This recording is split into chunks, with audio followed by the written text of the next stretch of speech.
10절에서 11절의 말씀입니다. 예레미야 35장 1절에서 11절.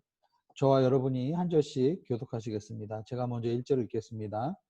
유다 왕 요시야의 아들 요야김 때에 여호와께로부터 예레미야에게 임한 말씀입니다. 레갑 족속의 집에 가서 그들에게 말해 그들을 여호와의 집에 있는 한 방으로 데려가 그들에게 포도주를 마시게 하여라. 그리하여 나는 하바시냐의 손자 예레미야의 아들 야사냐와 그의 형제들과 그의 모든 아들들과 모든 레갑 족속 사람들을 데리고 그들을 여호와의 집으로 데려가 익다랴의 아들 하나님의 사람 하나님의 아들들의 방으로 들여보냈다. 그곳은 관료들의 방 옆쪽에 문지기 살룸의 아들 마세야의 방 위쪽에 있었다. 나는 레갑 족속의 자손들 앞에 포도주가 가득 담긴 대접과 잔을 주고 그들에게 말했다. 포도주를 드시오. 그러나 그들이 대답했다. 우리는 포도주를 마시지 않습니다. 레갑의 아들인 우리 조상 요나답에게서 우리에게 명령했습니다. 너희와 너희 자손들은 영원히 포도주를 마시지 말라. 또한 너희는 집을 짓거나 씨를 뿌리거나 포도밭을 만들지 말고 이런 것들 가운데 어떤 것도 소유하지 말라. 오직 너희는 일생 동안 천막에서 살라. 그러면 너희가 유목하는 땅에서 오랫동안 살 수 있을 것이다. 레갑의 아들인 우리 조상 요나답의 이 목소리에 우리가 귀 기울여서 그가 우리에게 명령한 모든 것에 순종해 왔습니다. 우리와 우리의 아내들과 우리의 아들들 그리고 우리의 딸들이 포도주를 마신 적이 없고 우리가 거주할 집을 우리가 짓지 않았으며 포도밭이나 밭이나 씨앗도 우리가 갖지 않았습니다. 우리가 천막에서 살았고 우리 조상 요나답이 명령한 모든 것을 따라 순종하고 실행했습니다. 함께 읽겠습니다. 시작. 그러나 바벨론 왕 느부갓네살이 이 땅에 왔을 때 우리가 말했습니다. 갈대아 사람의 군대와 아람 사람의 군대 때문에 우리가 예루살렘으로 가자. 그래서 우리가 예루살렘에 머물고 있습니다. 아멘. 사해사본이 1947년에 이제 발견이 되었습니다. 쿰란 동굴에서 발견이 되었죠. 그 사해사본이 발견되었을 때 많은 구약의 고고학자들, 성서 고고학자들이나 또 사본학자들이 굉장히 열광했어요. 왜냐하면 구약 성경의 많은 사본들이 사실은 많은 곳에서 흩어져서 이렇게 부분 이제 보관이 되어 있었는데 이 사해사본은 굉장히 많은 분량이 한꺼번에 그리고 굉장히 오류가 적고 정확한 그러한 사본이 발견이 되었고 그리고 그 사해사본의 어떻게 보면은 그 보존 기간이 굉장히 오래된 그런 사본이었습니다. 그러니까 얼마나 구약 성경이 이제 보존과 전승이 정확하게 오류가 이제 적게 잘 보존이 되었는지를 이제 알게 되는 그래서 성경의 이제 신뢰성이 더욱더 이제 제고되는 그런 아주 좋은 그런 발견의 계기가 된 것이죠. 그런데 이 쿰란 이 사본을 사해사본을 이 보존하고 있었던 이 쿰란에서 동굴에서 살았던 이 공동체가 바로 우리가 알고 있는 이제 에센느파라고 알려져 있죠. 이들은 이제 세상을 등지고 이제 모여서 공동체 생활을 하면서 끝까지 과거의 조상들의 신앙의 삶의 모습을 이제 보존하고자 했던 그러한 신앙 공동체가 사실은 있었기 때문에 그러한 사해사본을 우리가 발견할 수 있었던 것입니다. 지금도 이스라엘에 가면 성지순례를 가면 많은 유대인들이 우리의 생각과는 달리 많은 유대인들이 사실은 하나님의 백성이라고 우리가 일단 생각하지만 이스라엘의 많은 유대인들이 사실은 세속적인 유대인들이 너무나 많습니다.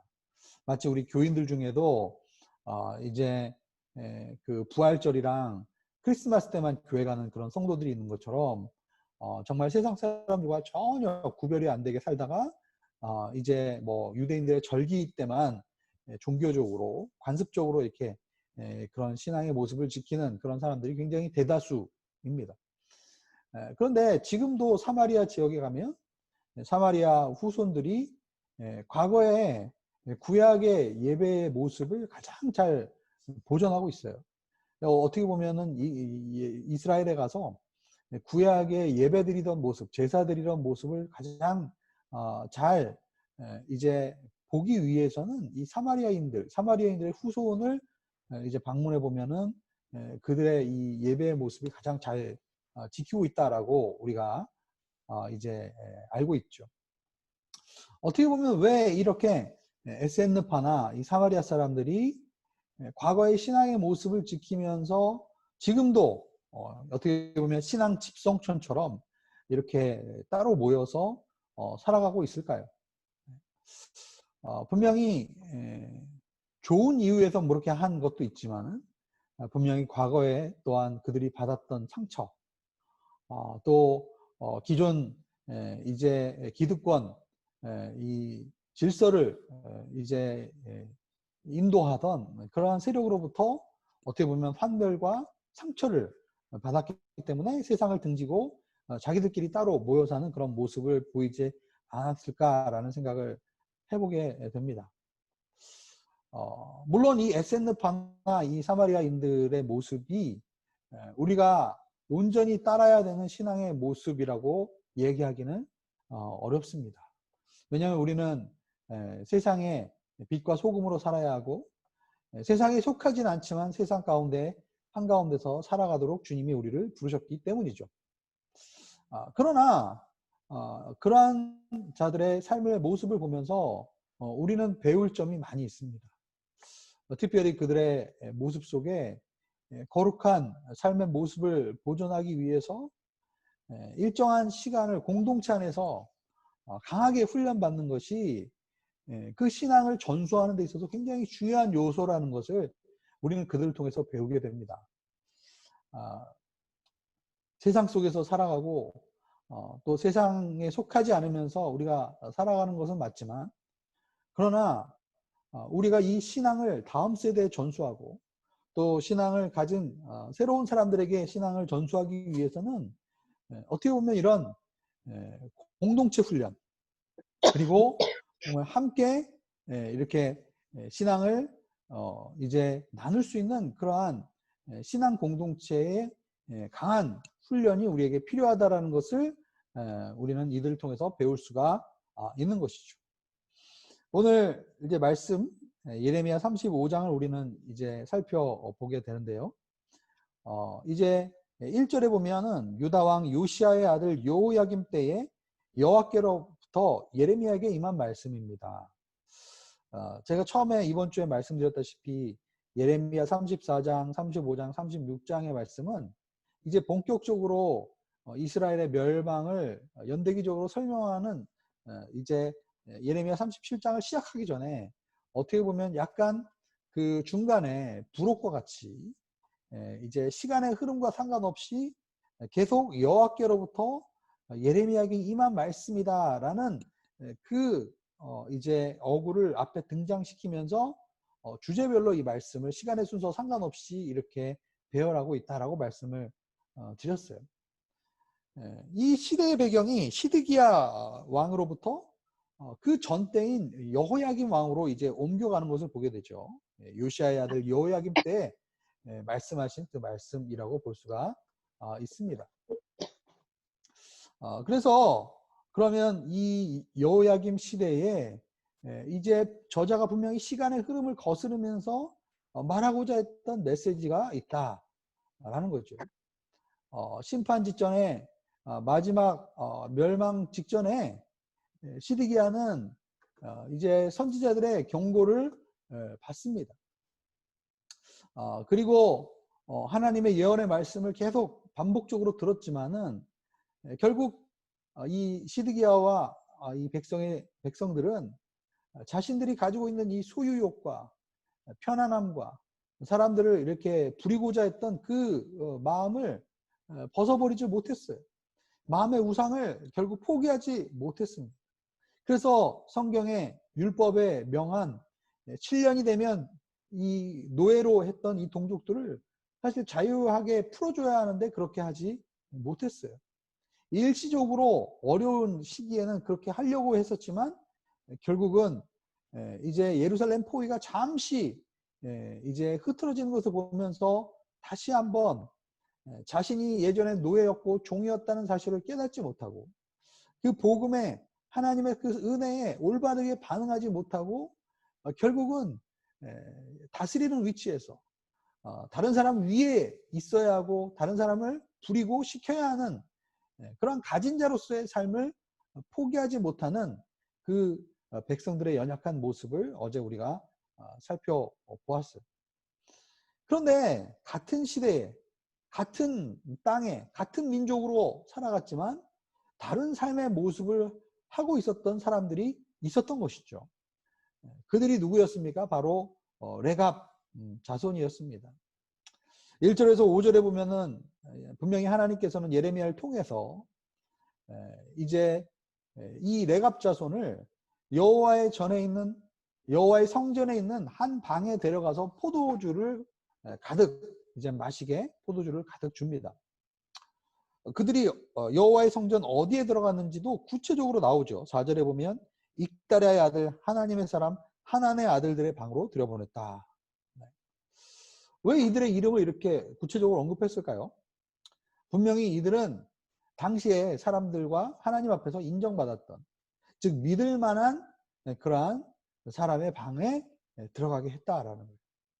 즉 이들이 성전 방에서 무엇을 했는지 막 다른 사람들한테 떠들고 막 퍼뜨리고 이럴 만한 사람이 아니었다라는 거예요. 분명히 사람들이 보기에도 이 사람은 하나님의 사람이다, 정말 믿을 만한 사람이다 라는 그러한 사람이 있었던 그 성전의 방 중에 하나에 그쪽에 들어가게 했다.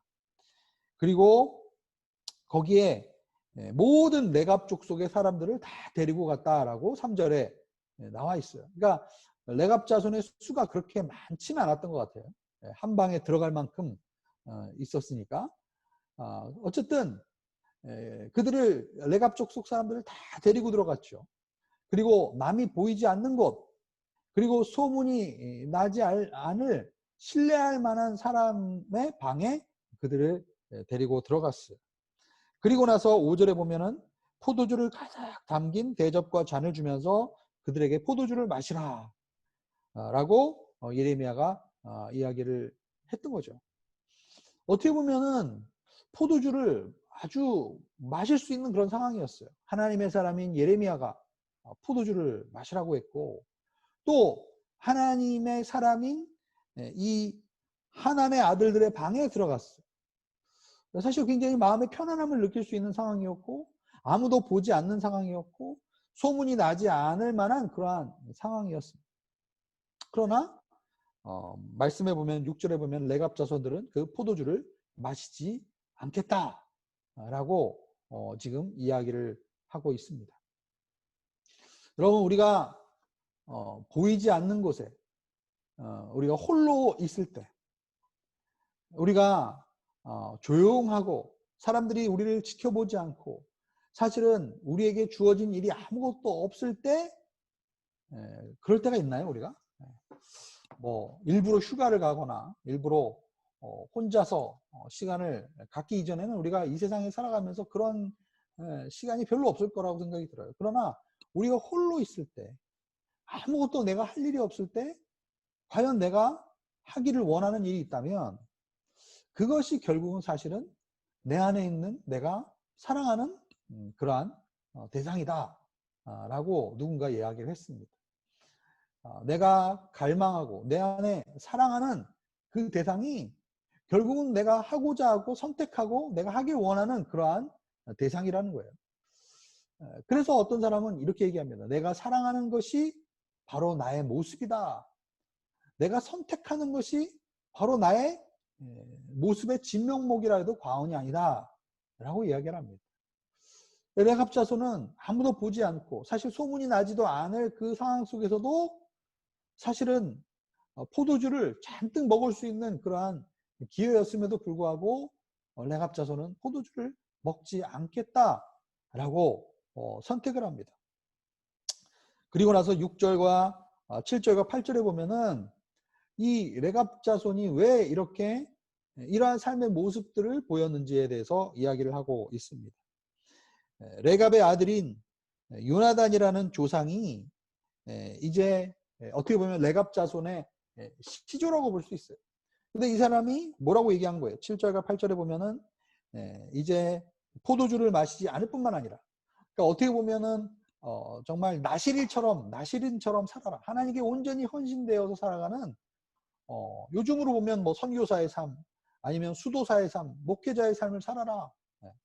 자녀들을 다 그렇게 살라고 얘기를 한 거예요. 그리고 소유를 이제 집을 짓거나 씨를 뿌리거나 포도밭을 만들지 말고 어떤 것도 소유하지 말고, 그러니까 청지기의 삶을 살라는 거죠. 어떤 것도 내 소유로 가지지 말고, 그 다음에 평생 집에 사는 것이 아니라 천막에 유리방황하면서 천막 치고 살아라. 뭡니까? 나그네처럼, 청지기처럼 이 땅을 살아가라. 이렇게 요나답이 이야기를 한 거죠. 그랬더니 이 레갑의 자손들이 이 요나답의 목소리에 귀를 기울였고, 그리고 명령한 모든 것에 순종을 했다는 거 아닙니까? 그리고 놀라운 것은 그 자녀의 자녀들, 이 자손 대대로 이 명령을 순종하고 따르면서 아주 독특한 라이프스타일, 생활의 모습을 이렇게 살았다라는 것을 오늘 말씀에서 확인을 하고 있어요. 열왕기하 10장에 보면은 이 레갑 자손의 삶의 기원이 설명이 되어 있어요. 이 레갑 자손의 이 시조라고 볼 수 있는 이 요나답, 성경에서는 요나답 혹은 여호나답이라고 이야기를 부릅니다. 근데 이 요나답이 어떤 일을 했는가? 오늘 생명의 삶 124페이지 밑에 왼쪽 밑에 보면 요나답이라는 인물에 대한 설명이 잠깐 나와 있는데, 여러분이 그걸 나중에 읽어보시면서 참고를 하면 좋을 것 같아요. 이 요나답은 예후라는 사람과 함께 이제 아합과 이세벨, 그들이 속한 이 오므리 왕조를 이제 철저하게 처단하고, 그리고 바알과 아세라 신상을 이제 이스라엘에서 몰아냈던, 어떻게 보면 아주 종교 개혁 운동을 했던 신앙의 선구자적인 역할을 했던 그런 사람이 바로 요나답이었습니다. 어떻게 보면은 이 개혁이, 이 예후의 개혁이 구약 성경에서는 성공으로 갔다라고 얘기하고 있습니까? 아니에요. 예후는 잔인하게 사람들을 죽이고 일시적으로 신앙 개혁 운동에 성공했지만은, 그러나 성경은 나중에 보면 이 예후의 자손들도 결국은 이 여로보암의 죄에서 벗어나지 못했다. 다시 우상을 섬기고 다시 옛날로 돌아가는 그런 신앙의 모습을 보였어요. 어떻게 보면은 이 요나답은 이 개혁 운동에 함께 했다가 결국은 인간의 열정으로, 인간의 노력으로만 하려고 했던 이 개혁이 다시 퇴색되는 모습을 보면서 거기에 실망을 느끼고 아마 환멸을 느끼지 않았을까. 결국은 그래서 이 요나답은 세상을 등지고 소유를 부정하고 그리고 나그네처럼 이렇게 세상을 살아가는 모습을 자손들에게 이렇게 명했던 것이죠. 어떻게 보면 우리가 생각하기에는 굉장히 답답하고 극단적인 그런 모습을 보이고 있습니다. 그러나 어떻게 보면 우리 자녀들에게 신앙을 전수하는 데 있어서 왜 우리가 실패하는가? 결국은 한 발은 세상에 두고 한 발은 교회에 두기 때문이죠. 우리 자녀들이 그걸 잘 보고 있어요. 겉으로는 목사라고 얘기하고 겉으로는 교회에서 직분을 가지고 있지만은, 그러나 행동하는 것을 보거나 삶의 모습을 볼 때 세상적인 그러한 생각과 세상적인 그런 말투와 세상적인 삶의 라이프스타일을 가지고 살아가는 그 사람들을 보면은 결국은 그 신앙이 그 다음 세대로 전수가 되지 못한다는 거죠. 근데 이 레갑 자손은 철저하게 어떻게 보면 좀 극단적으로 보일 수 있지만은, 그러나 정말 하나님의 은혜로 살았고, 그리고 하나님의 천국의 소망을 가지고 살았고, 소유도 하지 않고, 그리고 집 한 채도 가지지 않은 채 하나님 앞에 온전히 그 말씀을 지키면서 살아가는 그 모습을 보면서 결국은 자녀들도 그것을 계속 이어가는 그러한 신앙의 모습을 우리에게 보여 주었다는 것입니다. 마태복음 6장 19절에서 21절에 보면 어떤 말씀이 있습니까? 너희는 자기를 위해 이 땅에 보물을 쌓아두지 말라. 땅에서는 좀 먹고 녹슬어 못 쓰게 되고 도둑이 들어와 훔쳐가기도 한다. 그러나 너희를 위해 보물을 하늘에 쌓아두라. 하늘에서는 좀 먹거나 녹슬어도 못 쓰게 되는 일이 없고 도둑이 들어 훔쳐가지도 못한다. 마태복음 6장 21절에 보면 보물이 있는 곳에 내 마음도 있는 법이다. 우리의 마음이 어디에 있는가? 우리가 사랑하고 우리가 경배하고 우리가 따르는 그 대상에 우리의 마음도 있고, 결국은 나의 정체성, 나의 실제적인 모습은 남이 보지 않을 때 내가 사랑하는 대상, 남이 지켜보지 않을 때 내가 하고 있는 일, 그것이 사실은 실제적인 나의 영적인 모습이고 내가 섬기고 내가 따라가는 그런 대상이다라는 것이죠. 결국은 이 레갑 자손이 이렇게 이러한 모습에 따라서 순종하고 실천하고 살았던 그들의 모습, 어떻게 보면 한 세대를 바벨론의 이 느부갓네살 왕의 어떻게 보면 이 압박 가운데서 정말 풍전등화 같은 이러한 상황 속에서도 이들은 이 땅에 오래 살 수 있었다라고 이야기를 합니다. 결국은 우리가 세상적인 것을 많이 소유하면 이 땅에서 오래 살 수 있고, 우리의 욕정에, 우리의 욕망에 충실하게 살아가면은 우리가 풍성한 삶을 살 수 있을 것 같은데, 영적으로 굉장히 아이러니하다는 거죠.